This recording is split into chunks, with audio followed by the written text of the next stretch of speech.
आप सभी का स्वागत है NFY न्यूज़ में। आज 23 जून 2020 देश और दुनिया की तमाम बड़ी खबरों को इस वीडियो में जानेंगे। लॉकडाउन और अनलॉक की सभी बड़ी खबरों को जानने के लिए वीडियो को अंत तक जरूर देखें। लेकिन इससे पहले अगर आप चाहते हैं कि हर खबरें सबसे पहले पहुंचे आप तक, इस चैनल को सब्सक्राइब करके बेल का आइकन जरूर दबा दें। दोस्तों, वीडियो में आगे बढ़ने से पहले फटाफट जान लेते हैं कोरोना महामारी के नए अपडेट जो आपके स्क्रीन पे नज़र आ रही है। अब बढ़ते हैं आज की मुख्य खबरों के लिए।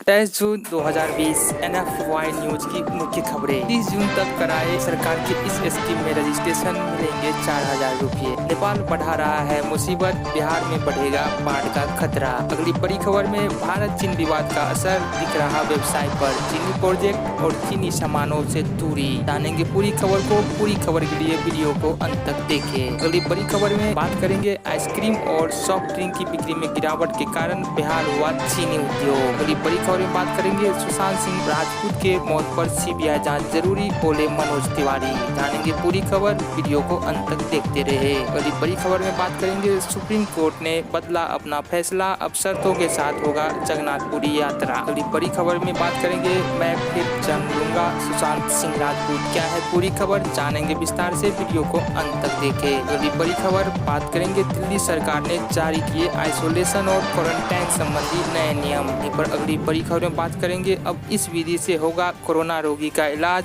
एम्स में चल रहा रिसर्च। जानेंगे पूरी खबर को, वीडियो को अंत तक देखते रहे। अगली बड़ी खबर की बात करें 3 राज्यों के मुख्यमंत्रियों का बड़ा फैसला, नहीं होगी कांवड़ यात्रा। तो शुरू करते हैं देश और दुनिया की तमाम बड़ी खबरों को विस्तार से। पहली बड़ी खबर, PM किसान सम्मान निधि योजना के तहत 30 जून से पहले करा ले रजिस्ट्रेशन, मिलेंगे 4000 रुपये। दोस्तों बता दें, PM किसान सम्मान निधि योजना के तहत अब गरीब अब तक आपने रजिस्ट्रेशन नहीं कराया है 30 जून से पहले हर हाल में करा ले, ताकि इस साल की दोनों किस्त आपके खाते में आ जाए। PM किसान स्कीम के नियमों के मुताबिक अगर आप जून में आवेदन कर देते हैं और आपका यह आवेदन अप्रूव्ड हो जाता है तो जून या जुलाई में आपको 2000 रुपये मिल जाएंगे। इसके बाद अगस्त में भी 2000 रुपये की किस्त आपके बैंक अकाउंट में आ जाएगी। बता दें कि सरकार साल में 3 बार इस स्कीम के तहत किसान के खातों में 2000 रुपये ट्रांसफर करती है। अगर कोई नया किसान इससे जुड़ना चाहता है, सरकार लगातार 2 किस्तों की रकम पास कर सकती है। यानी अगर आपने 30 जून से पहले PM किसान योजना में आवेदन कर लेते हैं तो अप्रैल महीने वाली किस्त जुलाई में मिलेगी और अगस्त की नई किस्त भी आपके खाते में आ जाएगी। आप अभी तक इस योजना से जुड़े हैं या नहीं, और जुड़े हैं तो आपका किस्त आया या नहीं, बात को कमेंट बॉक्स में जरूर बताएं। बढ़ते हैं अगली बड़ी खबर की ओर। नेपाल बढ़ा रहा है मुसीबत, बिहार में बढ़ेगा बाढ़ का खतरा। भारत नेपाल के बीच चल रहे सीमा विवाद का असर बिहार पर पड़ने लगा है। पहले सीतामढ़ी में गोली विवाद हुआ और अब नेपाल नदियों के मरम्मत कार्य को रोक रहा है। इस कारण बिहार के एक बड़े हिस्से पर बाढ़ का खतरा मंडरा रहा है। बिहार सरकार इस संबंध में विदेश मंत्रालय को पत्र लिखने जा रही है। बिहार के जल संसाधन मंत्री संजय झा ने कहा, गंडक बैराज के 36 द्वार हैं, जिसमें से 18 नेपाल में हैं। भारत के हिस्से में पड़ने वाले फाटक तक बांध की सफाई और मरम्मत का काम हो चुका है। वहीं नेपाल के हिस्से में पड़ने वाले बांध के हिस्से का मरम्मत का काम नहीं हो सका। नेपाल बांध मरम्मत के लिए सामग्री ले जाने से रोक रहा है। इस तरह की समस्या का सामना हम पहली बार कर रहे हैं। इस मामले में नेपाल सरकार के साथ साथ भारतीय सरकार से भी बिहार सरकार बात कर रही है। बढ़ते हैं खबरों में आगे और बात करते हैं भारत चीन विवाद का असर अब व्यवसाय पर पड़ने लगा है। केंद्र की राहत पर महाराष्ट्र सरकार 500 करोड़ के 3 चीनी प्रोजेक्ट पर लगाई रोक। केंद्र सरकार के बाद अब महाराष्ट्र सरकार ने चीनी प्रोजेक्ट को लेकर एक बड़ा फैसला लिया। महाराष्ट्र की उद्धव ठाकरे सरकार ने चीन की 3 कंपनियों के साथ हुए करार पर रोक लगा दी है। बताया जा रहा है कि मैग्नेटिक महाराष्ट्र 2.0 समिट में राज्य सरकार ने 3 चीनी कंपनियों के साथ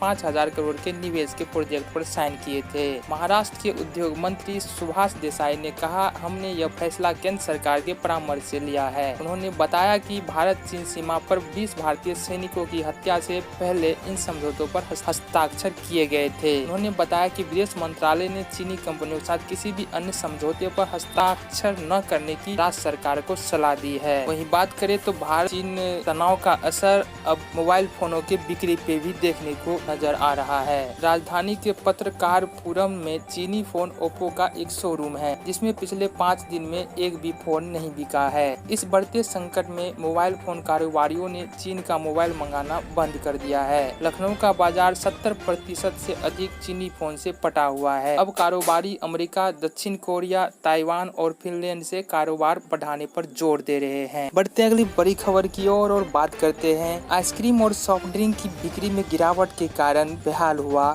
चीनी उद्योग। दोस्तों बता दें कि देश के विभिन्न हिस्सों में होटल, कैंटीन, ढाबा, रेस्तरां खुलने से चीनी की मांग में भी धीरे धीरे बढ़ोतरी होने लगी है। इससे नकदी के संकट से जूझ रही चीनी मिलों की आर्थिक सेहत सुधरने की उम्मीद जगी। लेकिन कोरोना ने चालू सीजन में 20 लाख टन चीनी की खपत में चपत लगा दी। इसकी कसक उद्योग को बनी हुई है। कोरोना वायरस के प्रसार पर लगाम लगाने के मकसद से केंद्र सरकार ने जब 25 मार्च से देश में पूर्ण बंदी की घोषणा की थी, उस समय भी देश की तमाम चीनी मिलें चल रही थी और सभी चीनी मिल संबंधी सभी कार्य शुरू थे। लेकिन hotel, restaurant, canteen, mall, cinema hall आदि के बंद होने से आइसक्रीम और सॉफ्ट ड्रिंक की बिक्री में भारी गिरावट आई। इसका असर चीनी उद्योग पर पड़ा। बढ़ते अगली बड़ी और अहम खबर की ओर। सुशांत सिंह राजपूत के मौत पर सीबीआई जांच जरूरी, बोले मनोज तिवारी। दिवंगत बॉलीवुड अभिनेता सुशांत सिंह राजपूत के परिजन से मिलने भाजपा नेता मनोज तिवारी सोमवार को पटना पहुंचे। राजीव नगर में सुशांत सिंह के घर पहुंचने के बाद मनोज तिवारी ने दिवंगत अभिनेता के पिता से मुलाकात की। इससे पहले पटना एयरपोर्ट पर मीडिया के साथ संक्षिप्त बातचीत में मनोज तिवारी ने कहा कि सुशांत सिंह की मौत का मुझे काफी दुख है। साथ ही मैं बिहार के लोगों को यह भरोसा दिलाना चाहता हूं, इस मामले के तह तक जाएंगे और जो भी लोग इसमें शामिल है उन्हें सजा दिलवाकर छोड़ेंगे। मनोज तिवारी ने कहा कि सुशांत सिंह की मौत से जुड़ी कई बातें सामने आ रही है। इसे देखकर कहा जा सकता है कि कहीं न कहीं कुछ ऐसा हुआ जिसके कारण एक अभिनेता को यह कदम उठाना पड़ा। साथ ही हम महाराष्ट्र सरकार से यह मांग करेंगे इसकी उच्च स्तरीय जांच कराई जाए। मनोज तिवारी ने आगे कहा कि हम अभिनेता सुशांत सिंह की मौत को लेकर सीबीआई जांच की मांग करेंगे।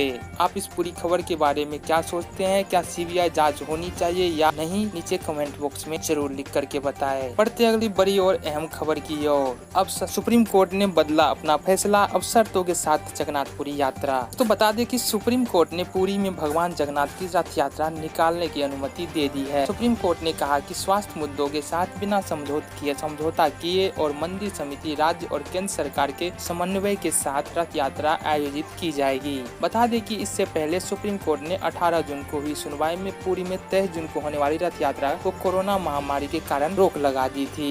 बढ़ते अगली बड़ी खबर की ओर और बात करते हैं। मैं फिर जन्म लूंगा, सुशांत सिंह राजपूत। दरअसल हम बात करने के लिए जा रहे हैं राखी सावंत की, जो अपने खबरों और ट्वीट के जरिए चर्चा में रहती है। अभिनेता सुशांत सिंह राजपूत की आत्महत्या के बाद लोग एक के बाद एक उनसे जुड़े अनुभवों को शेयर कर रहे हैं। कुछ बातें पुलिस पूछताछ में सामने आई है, कुछ मीडिया के माध्यम से अपनी बात रखी। इसी बीच हमेशा चर्चे में रहने वाली अभिनेत्री राखी सावंत ने इस बार ऐसा दावा किया जिससे सुशांत के फैंस और परिजनों के पैरों तले जमीन खिसक जाएगी। राखी ने दावा किया कि सुशांत सिंह राजपूत आत्महत्या करने के बाद उनके सपने में आए थे। दरअसल राखी ने अपने आधिकारिक इंस्टाग्राम अकाउंट के जरिए एक वीडियो साझा किया। इस वीडियो के जरिए उन्होंने सुशांत सिंह राजपूत के बारे में कुछ ऐसा दावा किया जिसे सुन सभी लोग दंग रह जाएंगे। राखी इस वीडियो में कहती हुई दिख रही है कि रात मैं सो रही थी और अचानक जोर का झटका लगा। मैंने पूछा कौन, तो आवाज आई मैं सुशांत। क्या आप विश्वास कर सकते हैं कि सुशांत